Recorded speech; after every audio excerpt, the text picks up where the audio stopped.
여러분과 함께 모두 함께 성장하는 교회라는 제목으로 오늘 나누겠습니다. 또 이제 이 제목 안에는 성장을 방해하는 요소가 교회 안에 어떤 것이 있는가 우리가 살펴보도록 합니다. 지난주 우리는 2017년 마지막 설교로 진리를 위해 함께 일하자 이런 제목으로 나눴습니다. 그리고 진리로 함께 일하는 자에게 하나님 주시는 복을 받기를 우리는 소원했습니다. 가이오가 순회 전도자들을 극진히 대접함으로써 그도 진리를 위해 함께 일하는 자가 되어서 바울이 베푸는 복을 받은 것처럼 우리 모두가 진리를 위해서 함께 일하고 또 하나님을 경외하는 자에게 미리 마련해 두신 복을 우리가 받아야 할 줄로 믿습니다.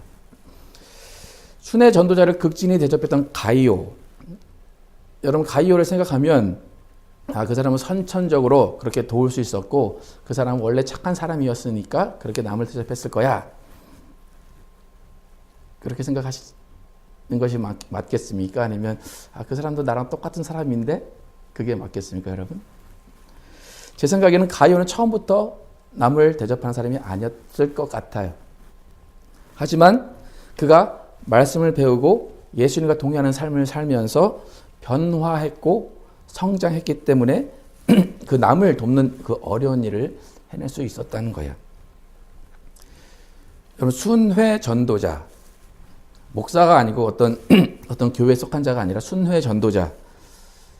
오늘 보면 말사람이에요, 그죠? 나에게 전혀 도움될 만한 일을 나중에 해줄 가망성이 거의 없는 사람이에요. 나와 상관없는 사람이에요. 근데 그 사람을 도와줄 그런 어떤 동기, 어떤 이유가 많지 않은데 그렇게 기꺼이 그를 극진히 대접할 수 있을까? 여러분 어떻습니까? 어떤 지나가는 어떤 사람이 여러분 집을 딱딱 놓고 해서 나 좀 도와주십시오. 그럼 여러분은 신분조회 다 하고 그 다음에 그 사람을 드려야지. 그 사람을 드리는 자체가 더 이상한 일입니다. 그죠? 가이오는 믿음 안에서 변화했고 성장했기 때문에 또 그의 삶의 가치관이 남을 대접하는 것으로 바뀌었기 때문에 그 일을 할 수 있었을 것이라고 생각이 듭니다. 예수 믿는다. 여러분 예수 믿는다는 정의를 한번 내려보세요. 스스로. 예수 믿는다. 여러분 어떤 정의를 내리십니까? 예수 믿는다. 제가 생각하는 예수 믿는다. 이것은 뭐냐면 예수 안에서 변화한다. 그거예요. 예수 안에서 변화하고 성장하는 것이 예수 믿는 것이다. 그거예요. 여러분 예수를 믿었다. 아까 칭의에 대해서 우리가 소요리 분답에서 나눴지만 칭의로 우리는 신분이 변화됐어요. 예수님의 은혜로 우리는 아무것도 한 것 없이 변화됐어요. 내가 그걸로 변화됐으니까 만족이야. 끝이야. 그것이 아니라 우리는 예수님 안에서 가치관도 변화가 됐어요. 그 과정 가운데 우리는 예수님의 사람으로 성장해 나간다는 것입니다. 오늘 본문이 우리가 잘 알고 있는 야고보서에 나오는 행함이 없는 믿음은 죽음이 믿음이다. 그렇게 말하는 말씀인데 오늘 이 말씀을 통해서 우리가 함께 성장하기 위해서 어떠한 가치관을 가져야 하는지 또 교회 안에는 우리의 성장을 방해하는 어떠한 요소들이 있는지 한번 살펴보겠습니다. 아까도 말했지만 여러분 진정으로 마음을 다해서 호의를 베푼다. 그것은 뭐냐면 내가 돌려받지 못하는 것을 뻔히 알면서도 호의를 베푸는 것. 그것이 진정한 의미의 호의를 베푸는 거예요. 야고보서에서 정결하고 더러움이 없는 경건에 대해서 이야기합니다. 여러분 경건이라고 얘기할 때 여러분 어떤 게 경건인 것 같습니까? 경건하면 뭐가 생각이 납니까? 기도원에 들어가서 한 몇 시간 기도를 해야 되고 때로는 밥을 안 먹고 금식을 하면서 기도를 하는 것이 경건이라 생각이 되는데 야고보서에서 어떻게 얘기하는지 한번 읽어보겠습니다. 야고보서 1장 27절 같이 읽겠습니다. 시작. 하나님 앞에서 정결하고 더러움이 없는 경건은 곧 고아와 과부를 그 환난 중에 돌보고 또 자기를 지켜 세속에 물들지 않게 하는 그것이니라. 야고보서에서는 경건을 어떤 기도, 예배 그런 것으로 연결시키지 않고 남을 돕는 것으로 연결을 시키고 있습니다. 여러분 고아와 과부 이 세상에 어느 누구보다도 그 사람을 도와주면 다시 돌아올 것이 없는 사람들입니다. 이렇게 돌아올 것이 없는 것이 뻔한데도 그들을 도와주는 사람이 경건한 사람이라고 이야기합니다. 또 이 사람이 믿음의 사람입니다. 근데 여기서 잘 보면 고아와 갑을 돌본다 이것이 뭐냐면 그냥 지나가는 홈리스에게 일불이불 한번 주고 마는 그것이 아니라 돌본다는 거예요. 그들의 삶이 나아질 때까지 계속 돌봐주는 것, 그것이 경건한 삶이라는 거예요. 이 일은 절대 쉽지 않아요. 자기의 유익을 구하지 않고 오히려 손해보는 일이에요. 세상은 자기의 것을 챙긴다 그래요. 그죠? 그러니까 여기서 세상을 닮지 말라 그러죠. 하지만 경건한 사람은 자기 것을 내어주고 환난 중에 그들을 돌본다. 그렇게 이야기합니다. 여러분 예수를 믿은지 하나님을 믿은지 교회를 다닌지 얼마나 되셨는지 모르겠지만 여러분 하나님을 섬기는 일이 쉽습니까? 사람을 섬기는 일이 쉽습니까? 다 개인적인 차가 있겠지만 어떻습니까? 네. 하나님을 섬기는 게 어려울 것 같지만 우리는 더 쉬워요, 그게. 그리고 우리는 하나님을 섬기면서 이것을 믿음이라고 생각을 합니다. 야고보서에서는 그것만이 믿음이 아니다. 사람을 섬기는 것도 믿음이다. 그렇게 이야기해요. 오히려 하나님을 향한 믿음을 소외된 자들을 향해서 그들에게 베풀 때 믿음이 확인이 된다라고 이야기를 합니다. 오늘 본문 아까 두 번이나 읽었는데 다시 한번 읽어보도록 하겠습니다. 야고보서 2장 14절에서 17절 시작. 내 형제들아 만일 사람이 믿음이 있노라 하고 행함이 없으면 무슨 유익이 있으리요?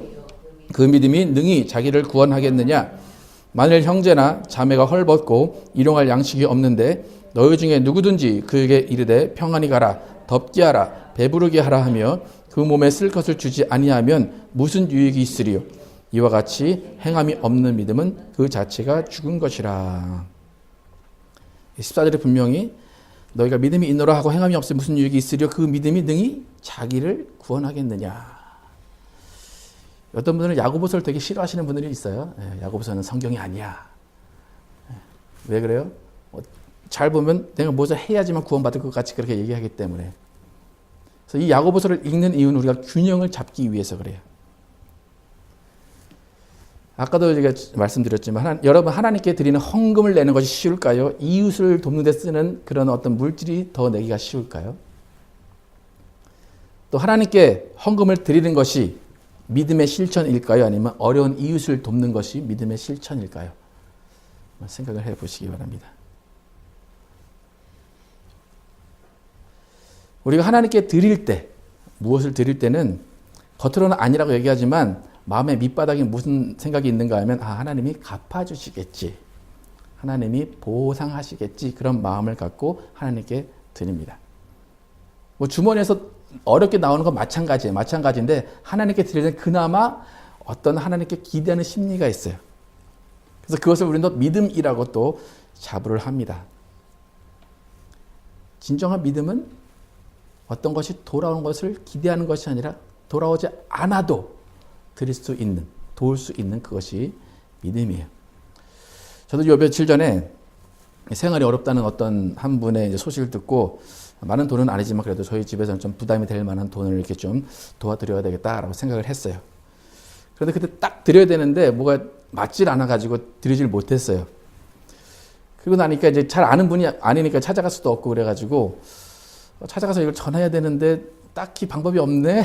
그리고 내가 쓰고 나중에 기회가 되면 그때 도울까 그런 마음이 들더라고요. 근데 마음속으로는 내 돈은 아니지만 내 수중에 있으니까 이거를 어떻게 해야 되나 그런 고민이 생기더라고요. 예. 그래서 이런저런 상황에 떠밀리지 않고 자발적으로 호의를 베풀고 남에게 베푸는 삶을 사는 사람들 대단한 사람들이구나 그렇게 생각을 하게 됐어요. 그래서 이제 목사로서 신기한 게 뭐냐면 신앙의 연수가 늘어나고 이제 목사로서 그런 어떤 그 삶이 늘어나면서 하나님께 내는 건 절대 아깝지 않아요. 근데 그만큼 다른 사람을 돕는 거는 아까운 생각이 더 많이 드는 게 사실입니다. 왜 그럴까요? 균형이 맞지 않아서 그래요.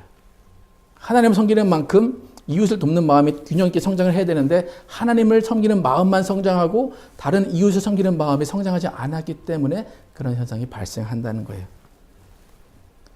하나님께 드리는 건 뭔가 복을 받는 것 같고 뿌듯한데 세상을 도와주는 거는 뭔가 내가 쓸데없는 일을 하는 건가? 하나님이 원하지 않는 일을 하는지도 몰라 라고 생각할 때가 많다는 거예요. 근데 이런 생각을 갖게 되는 이유는 뭐냐면, 아까 전에 저희가 이제 그 교회의 성장을 방해하는 요소들을 말씀드린다고 그랬는데, 한국 교회에서 그동안 좀 이원론적인 영성을 많이 가르쳤어요. 하나님께 드리는 것은 복이 남는 일이고 세상에 뿌려지는 돈은 버려지는 돈처럼 그렇게 생각을 하게 만들었어요. 또 교회 안에 것은 거룩하고 교회 밖에 있는 건 다 더럽다. 똑같은 물건이라도 교회 안에 있는 물건은 무슨 물건입니까?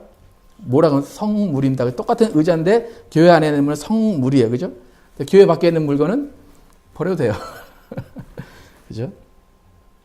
근데 우리가 신앙을 이렇게 가진 것은 예수님이 그렇게 가르치셨어요. 또 예수님이 그런 생각을 갖게 좀 일절하셨어요.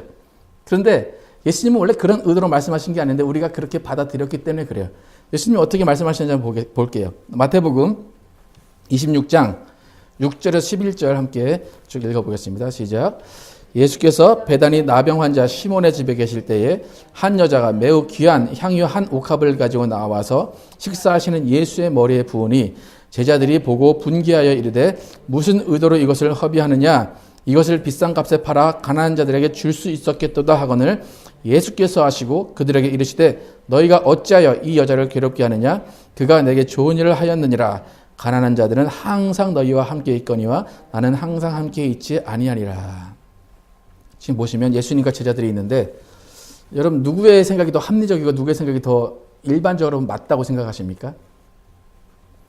그 향유 옥합, 그 정말로 어떤 사람의 1년치 그런 월급이거든요. 그걸 한 번에 깨붓는 그거하고 그거를 가난한 사람을 도와주는 게 낫지 않냐? 어떤 것이 옳은 것 같습니까? 일반적으로 보면 그것을 가난한 자들에게 주는 것이 나아요. 그죠?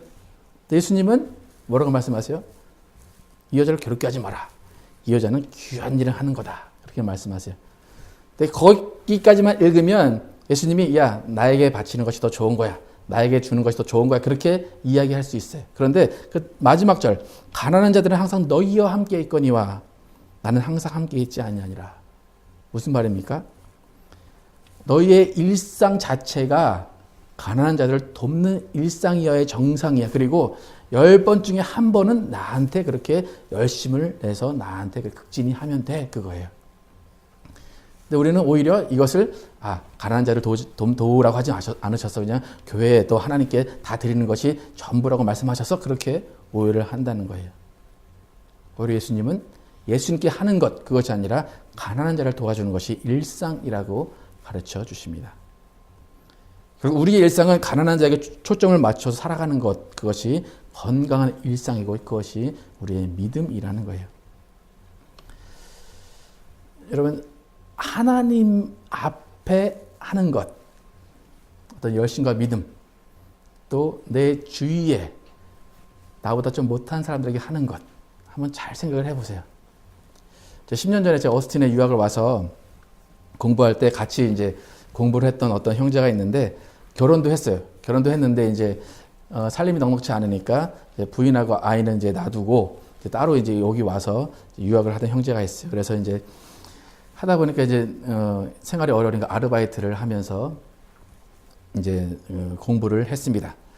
네, 힘들게 아르바이트를 하는데 저한테 하루 와가지고 주인에 대해서 계속 좀 불평을 하는 거예요. 그래서 뭐라고 하냐면 그 가게가 이제 종업원이 테이블로 가서 서빙을 하는 그런 가게가 아니라 손님이 와서 주문하고 이제 손님이 받아가는 그런 가게였어요.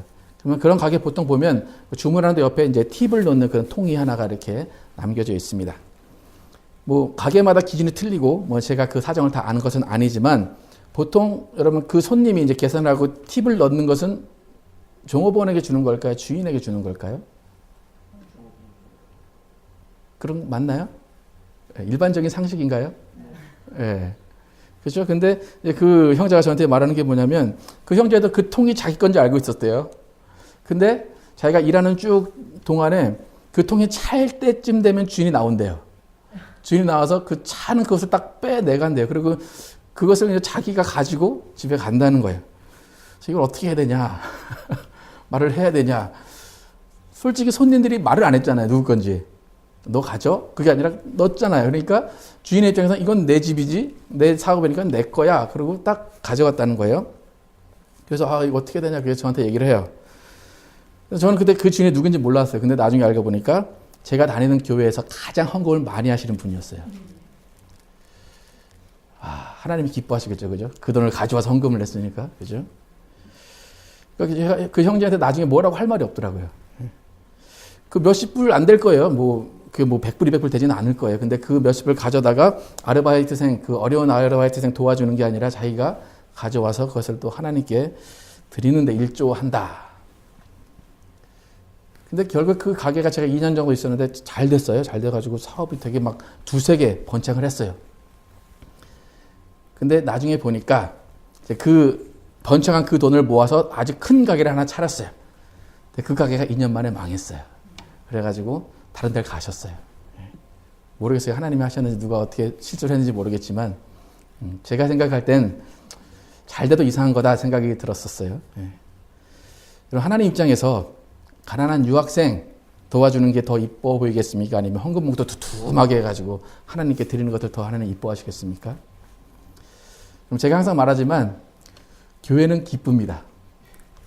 여러분이 두툼하게 그렇게 남의 거 뺏어서 교회에다 주시면 교회는 기쁩니다. 그런데 하나님은 기뻐하지 않으십니다. 오늘 야고보서를 통해서 우리가 교회가 회복하고 우리가 성장해야 되는데 반드시 기억해야 될 첫 번째는 뭐냐면 교회와 세상을 구분하지 말라는 거예요. 하나님과 이웃을 도와주는 것을 구별하지 말라는 거예요. 하나님께 드리는 것만 거룩하고 이웃을 돕는 것은 아무것도 아니다라고 생각하지 말라는 거예요. 그것이 한국교회가 이원론적인 영성을 가리켰기 때문이에요. 그것 때문에 우리는 균형 있는 성장을 하지 못하고 있어요.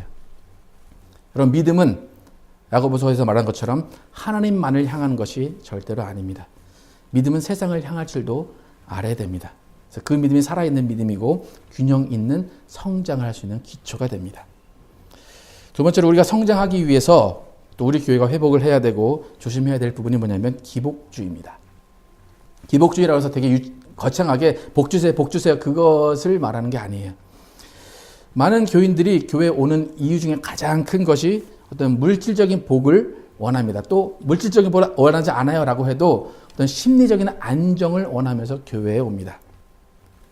그래서 그런 마음으로 교회를 와서 가장 보이는 첫 번째 어떤 증상이 뭐냐면 교회 와서는 좋은 말만 듣고 싶어 합니다. 편안하게 위로받고 편안하게 쉬다가 가고 싶어 합니다. 그래서 앞에서 교회는 변해야 됩니다. 여러분 깨어나야 됩니다. 여러분 성경을 공부해야 됩니다. 여러분 전도해야 됩니다. 라고 하면 그 사람은 조금 피곤합니다. 그러면서 뭐라고 하냐면 목사님 그러지 않아도 일주일 내내 세상에서 피곤하고 시달려서 정말 지쳤습니다. 그러니까 교회 와서라도 쉬고 싶고 교회 와서라도 위안을 받고 싶습니다. 그렇게 얘기해요. 그럼 할 말이 없어요. 그래야 되거든요. 교회가 그렇게 해야 되는데 중요한 건 뭐냐면 이렇게 말씀하시는 분은 교회가 뭐 하는 것인지를 모르고 다니시는 중이라는 거예요. 교회에서 분명히 쉼을 얻어야 돼요. 하나님의 일하심을 얻어야 돼요. 그런데 교회를 그렇게만 생각한다면 그분은 교인은 될 수 있어요. 하지만 절대로 예수님의 사람은 될 수 없다는 거예요. 다음 주에 우리가 더 다룰 것인데 교회의 존재 목적은 성도를 그리스도의 분량에까지 자라나게 하는 거예요. 자라나게 하는 것이 교회예요. 그리스도와 같이 되게 하는 것이 교회라는 거예요. 여러분 정말로 마음의 위로 어떤 쉼을 얻으려고 하면 그냥 설교보다는 책을 읽으시는 게 더 좋아요. 어떤 이렇게 말씀드려서 좀 그렇지만 어떤 무슨 해민 스님이나 그런 스님들이 책이 더 쉼을 얻게 해줘요.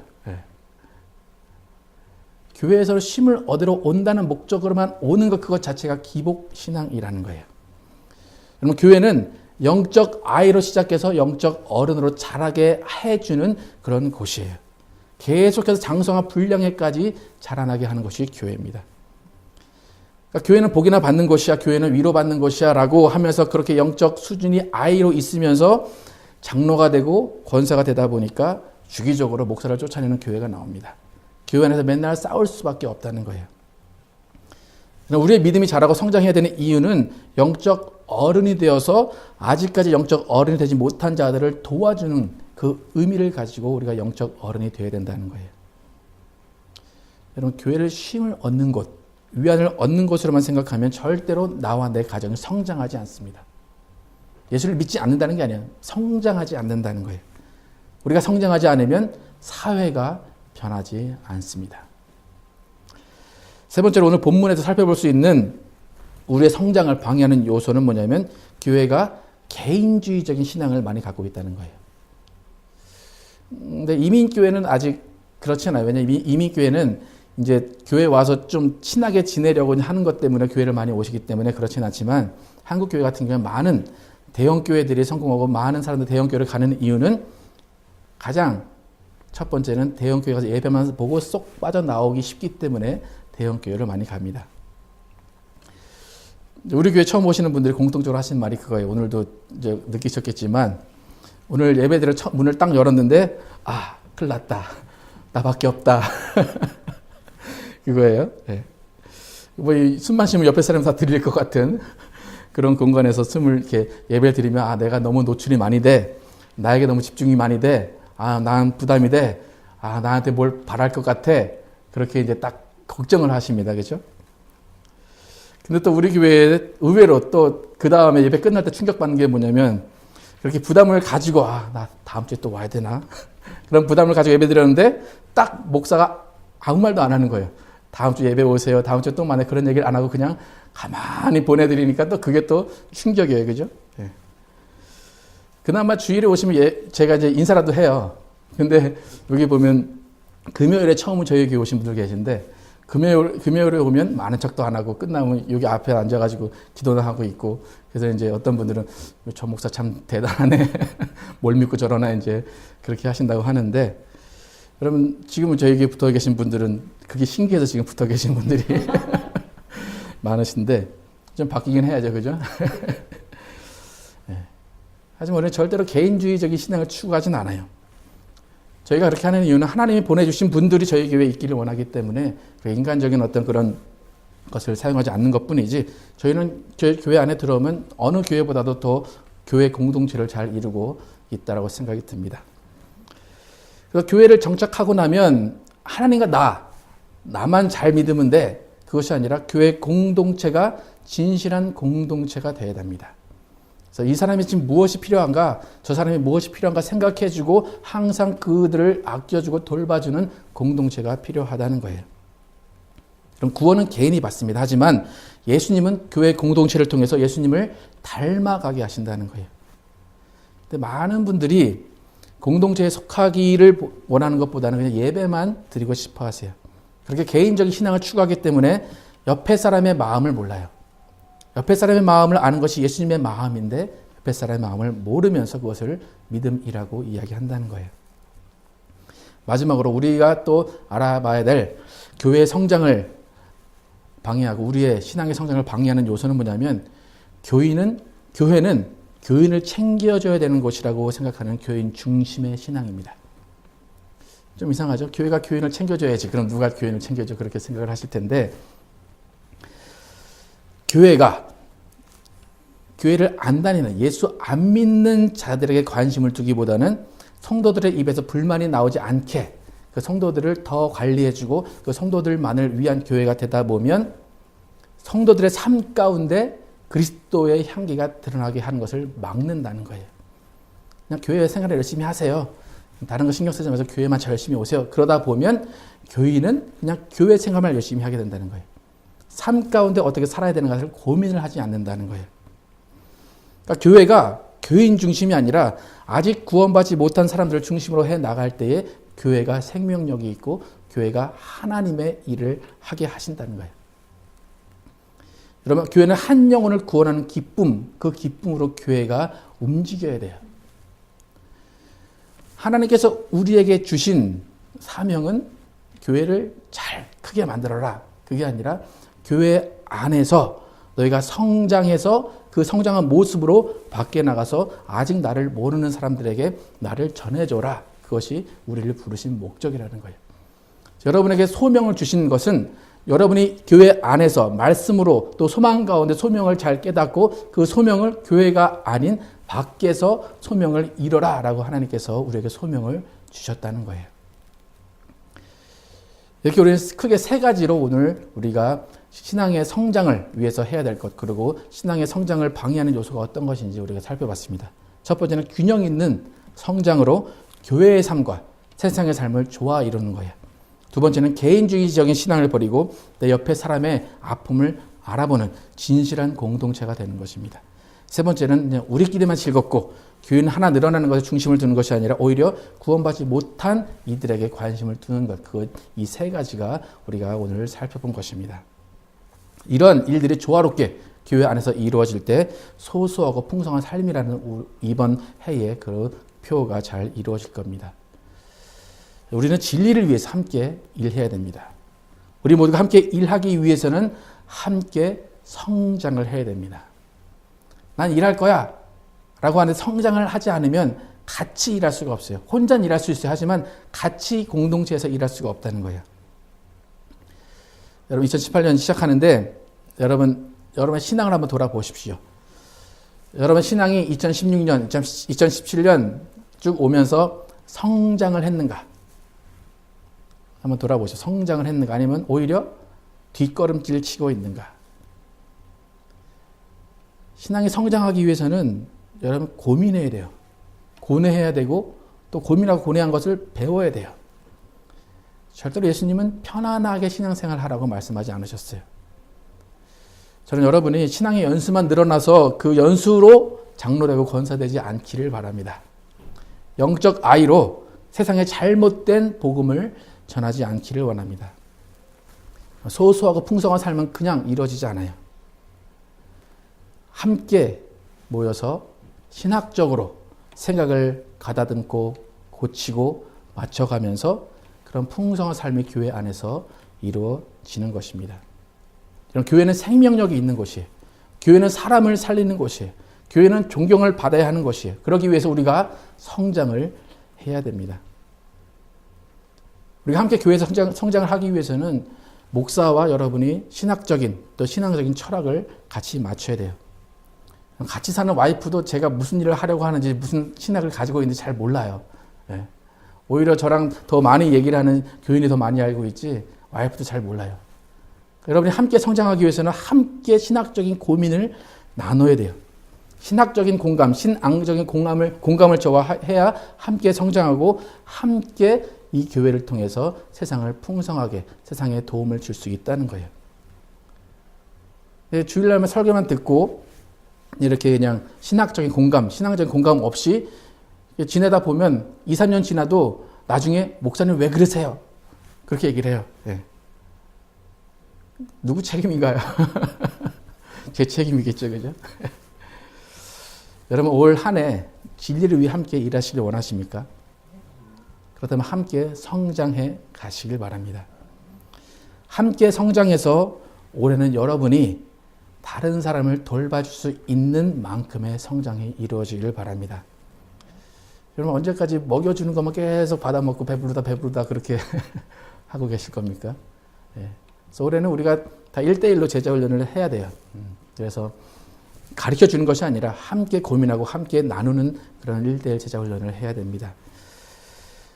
잘 보십시오. 여러분의 주위에 잘 보십시오. 신앙 연수가 많이 되신 집사님, 장로님, 권사님 1대1로 누구의 삶을 돌봐주고 삶을 가르쳐주고 예수 그리스도의 말씀을 전하시는 분이 그렇게 많이 있나 한번 돌아보시기 바랍니다. 여러분 우리의 길은 성장하는 길입니다. 그 길에서 우리는 다른 사람에게 베풀 수 있고 다른 사람을 도와줄 수 있습니다. 여러분의 인생 통해서 적어도 한 사람 정도는 변하는 사람이 나와야지만 예수님 만나서 좀 할 말이 있지 않겠습니까?